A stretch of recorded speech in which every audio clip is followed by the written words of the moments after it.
going to make Paul blush here because we went to his 40th birthday anniversary party last night. It was a great party. Anybody that's touching you wants something. If I do this, I want something. It was a great party. It had a great lineup of guitar players. See, quit touching me. See that? John Mayer, David Grissom, Philip Sace, Orianthe, Herman Lee. This guy, John Mayer. This guy, he gets up in front of 1,500 people, does a tribute to Jeff Beck, and kills it. And then you tell the story because you're not even supposed to. The next thing I know, Paul's in between John Mayer and Mark Lettieri. Yeah. They're trading licks. He's the real deal. It went well. John was very sweet. He said, well, you want to come up and play? What do you want to play on? I said, well, you're doing this J.J. Cale tune. And I said I wanted to do it. So look, John's tech is Jeff Beck's old tech. And when I did the Jeff Beck tune, when he came into the building, they told him what had happened. And he goes, well, I want to hear what that sound is. So he invited me to play with him. I didn't know. It was very sweet. What were you plugged into last night? A 100-watt MDT, which stands for Marshall Dumble Tweed. Right. So it was my amp. I was plugged into my amp, and I liked it. Yeah. It was right on the edge of too bright, but it wasn't. It sounded great, man. It sounded absolutely The guy at the console was really good. No, getting up there with guys at that level, it's like you have to be on your game. That would have been. I remember seeing the video. I remember seeing the video of a certain other former CEO on stage with Slash and Zakk Wylde. That was a car crash, and I was just like, he's got some balls. He's going up there. He's standing in between two of the best guitar players in the world. And you know what? You didn't see out of place. It's like, it was very good. John handed me the football. He says, "Here, run." Honestly, man, I had everything. I was proud of you. I was scared for you. I was jealous of you. It was so good. All right, so I'll tell you the story. Go on then. I knew if I could get to the first note and it would sing in the room, I could make it, right? Yeah. We were at dinner 2 nights before, and one of the guitar players canceled. And we had this opening, and I took the slot. I said, Bev, I want to play. And we were at dinner, and I said, do you want to do it? You want to go after the Holy Grail? Do you want to? I mean, it's all guitar players. You don't touch that tune. That tune's like hallowed ground, right? Yeah.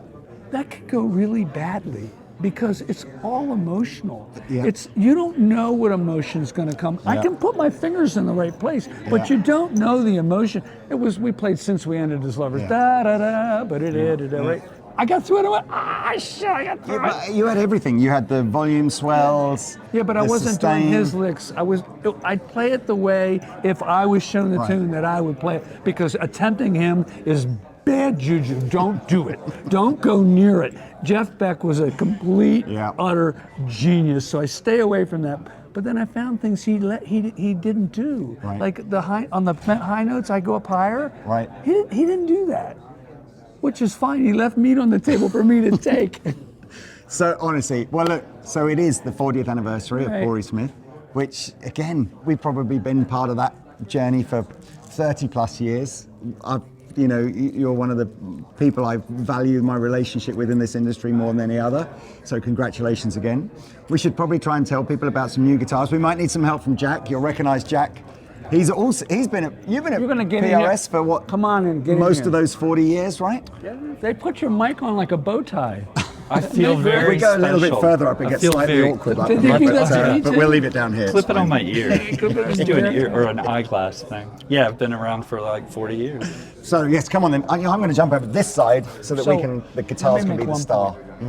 We're starting the beginnings of PRS having its own sound. Mm-hmm. So there's sounds of Les Pauls and sounds of Strats and sounds of Tellys, and maybe there's a side table of SGs and Gretches and this, that, and the other, Dan Electros. But we're starting to get our own tone, and it's starting to be acknowledged. And the party last night was about that. Yeah. There weren't Telly tones there might have been some Strat tones last night. Maybe. But really beautiful ones. Yeah. John's solo and Gravity last night was spectacular. Yeah. There's only 12 notes, and I don't know what notes those were. Yeah. Yeah. So, to me, that was it. In the journey of us being a Paul Reed Smith dealer. the point at which you stepped out of the We. shadow. Yeah, I mean you, the royal you. Yeah. The royal. The Of royal going, forget trying to sound like a Les Paul, forget trying to sound like a Strat. And I'm very clear, this was about 10 or 15 years ago, you made a conscious seed change of going, no, we just sound like a Paul Reed Smith. And then it's up to the consumer to decide where that fits in with what they want to do. And that, for me, was the moment that the brand stopped. It just wasn't in the shadow of some of the big heritage brands anymore. It just became its own thing. I'll give you an example. A Lethierry guitar is what we call in America a California guitar. 2 single coils and a humbucker. They all sound about the same, but a Lethierry guitar actually sounds different than all the regular California guitars. And him playing it sounded like Mark Lethierry. Yep. Of all weird things, Simon McBride is playing a Lethierry in deep purple. I mean, because it gets the tones that he needs. Do you want my favorite? How many NAMM shows you done now? Too many? Too many. So this is my NAMM show story this year. I was in Denny's looking. Will you take my, here? Go on. You can be me. You come as me, and I'll go to England and take my wife to your town, and we'll be done with this NAMM show. Fine. So I'm in Denny's. I'm in Denny's. It's not a good and thing. I'm looking at the menu. No, this is breakfast Denny's, isn't Not it? good. And I'm going, wow. You know what? My very first NAMM shows, I used to have to still bring the ID to prove I was old enough to have a drink. And now I'm only 3 years off of being able to order from the seniors menu in Denny's. Oh, that's a beautiful story. I'm just going like, wow. What? Yeah, it's a long time, right? And I got you beat bad. Well, this is true. I'll be 69 in a month. I don't think you've changed though. Maybe the hair's a little shorter and a little whiter, but your eyes I grew are a yarmulke. still. Yeah, your eyes are still young. So anyway, look, come on, tell the people how we're going to make a living this year selling Paul Reed Smith guitars. So Jack, what is this beautiful guitar? That is an SE Custom 24 semi-hollow piezo. So Great color. yeah, lake blue. Yeah, so this is new for the fall. Last year we released this guitar. You guys have sold a few of them, I believe. A whole lot of goodness is inside of this thing, but some of the details we changed. We're using lampshades now.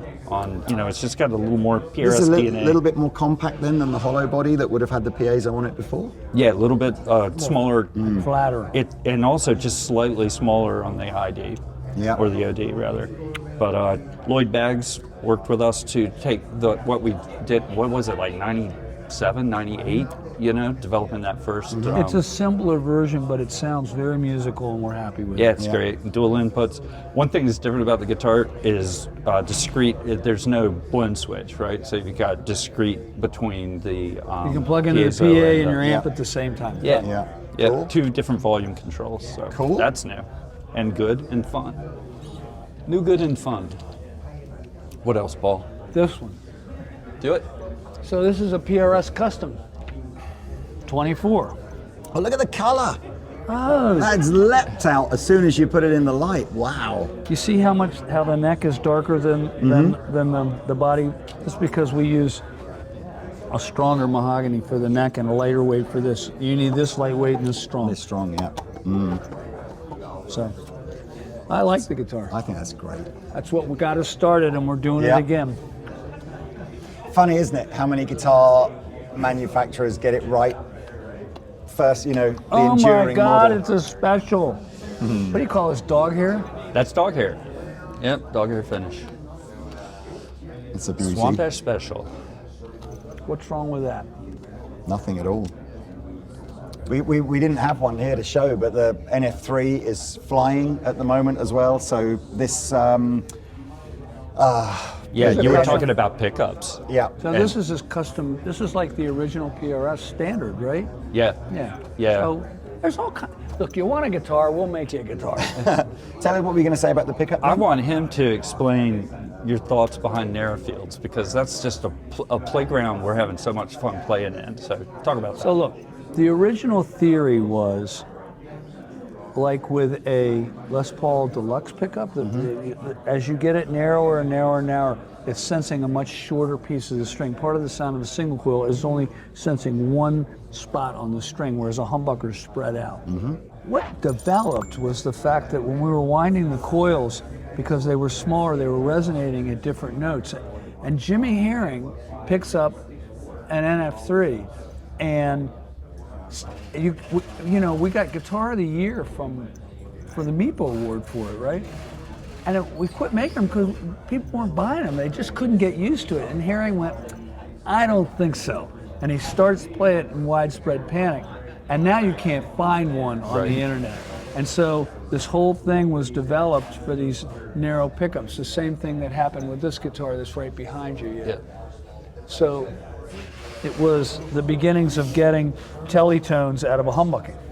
And actually Leo Fender proved early on in his career that you could make a humbucking that sounds like a single coil. A jazz bass, when both pickups are on, is a humbucking. A P bass is a humbucking. A Strat with the middle and the treble in the middle position when one's wired backwards is a humbucking. And it sounds like a single coil. Therefore, it's possible to make a humbucking that sounds like a single coil. The question is, how the hell do you do it? And we finally figured it out. And after a few years of that, we kind of worked pretty hard to bring that into the SE series. So we're the making NF3, SEs with those. actually, what Jimmy was playing, we kind of have it in the SE side. Yeah. So I don't know. The pickup thing's going well for us. We're getting really good reputation for our pickups these days. I completely agree. What else we got on here that looks funky? Any new acoustics or something? Didn't you launch a couple of new acoustics at the end of last year? Let's see what we have. God, I want to tease him bad. I want to tell him one of them's a Gibson. That's kind of fun to look at. We It's lost fine. him. We lost him. I'm just trying to sell some guitars, Paul, but that's okay. Come on. We lost him. What are you doing?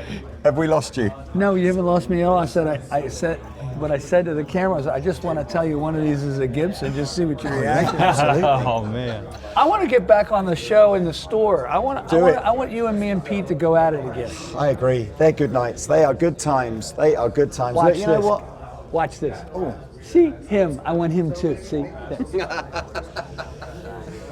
We should. No, seriously. When you do those videos, they go viral worldwide. It's because people love to see you John in a Mayer video. watches your videos. Ah, He told you that. I know. It is. That was the other crazy thing at your event last night. Yeah. I'm starstruck, going A-lister, A-lister, A-lister, A-lister. And I'm sort of doing this whole thing. I'm bobbing around hoping David maybe to didn't go, play hello. badly. He was the best. David Grissom played really well. And it still massively freaks me out where they'll go, oh, hey man, I see you on YouTube all the time. You're just like, it's just like. So I saw Pete, and I'm like, Pete, how's it going? Yeah, we're hugging and everything's good. And I was like, Lee, and Lee's like, hands me his phone and he's like, can you take my picture?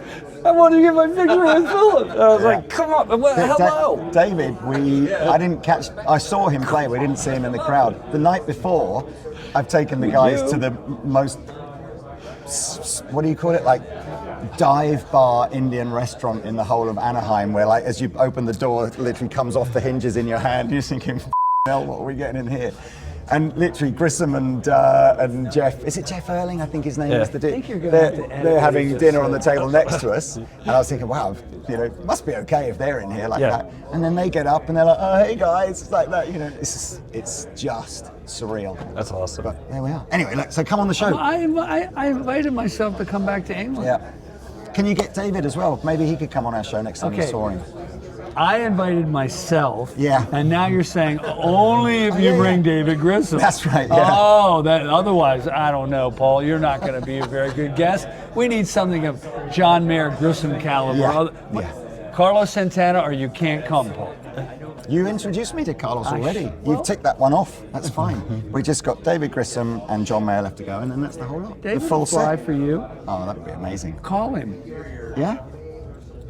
Maybe I should. Maybe did he exchange details with you, Pete? Or no? Okay, I thought he. All right, I've got we'll do it. I've got Jeff details. I'll text Jeff. What did you mean by that? By what? When? Who? Nothing. They'll know what I'm talking about. Right. Okay. Please come back on. We should do a whole podcast of talking about anything other than guitars and see where that goes.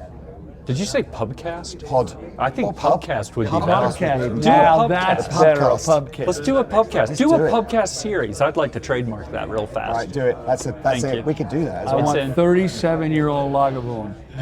37-year-old. Lagavulin. Is that what's that? It's a Scotch. Is it? Okay. We got some good scotch. The brown water. Right. Thanks for watching, everybody. Bye. Love you all. Bye, man. Mean it.